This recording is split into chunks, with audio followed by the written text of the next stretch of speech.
20 lakh budget पर्यो अरे के 20 लाख बजेट छ पर्यो अरे के 20 लाख पर्यो अरे के बाजेटले अस्ति म त त्यहाँ आएन गाडी यो बाटोले 20 लाख पर्यो अरे कसरी मैले के गर्ने यो बाटोलाई के गर्न भन्नु हो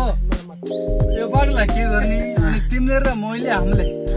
चाहिँ हामीले बाख्रा एउटा गाउँमा प्लानिङ एउटा अध्यक्षज्यूलाई के भन्न चाहनुहुन्छ अध्यक्षज्यूलाई मैले एउटा कुरा भन्न चाहन्छु हैन यस्तो जल्द बल्द युवा युद्ध हो युद्ध हो जल्द बोल्दा युद्ध भनेको गाउँघरको युद्ध भनेको आफू आउने छोड्ने घर भान्ने सबै भान्ने यो पालिका हराउने नगरपालिकाले हराउने त्यसलाई भन्छ युद्ध भनेको गाउँघर मात्रै एउटा कार्यालय मात्रै सिङ्गो देश पनि हराउन सक्ने युद्ध भन्छ होइन के भन्न चाहनुहुन्छ त म एउटा कुरा भन्न चाहन्छु हामीले त्यो कार्यालय भान्ने अनि समग्र कुराहरू साइडमा राखौँ होइन समग्र सिङ्गै कुराहरूलाई एउटा साइडमा राखेर होइन सबै कुरालाई साइडमा राखौँ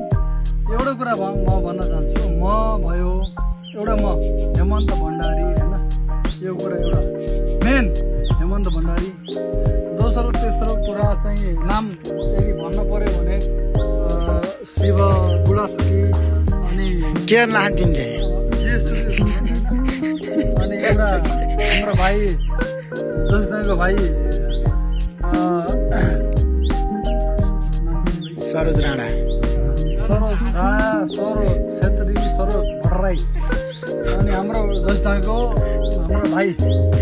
हाम्रो प्लानिङ के हो भने हामीले विदेश होइन हामीले स्वदेश चाहने मान्छे हो पुरै सिङ्गो गाउँमा हामीले एउटा विदेश छोडेर हामीले स्वदेश मात्रै चाहने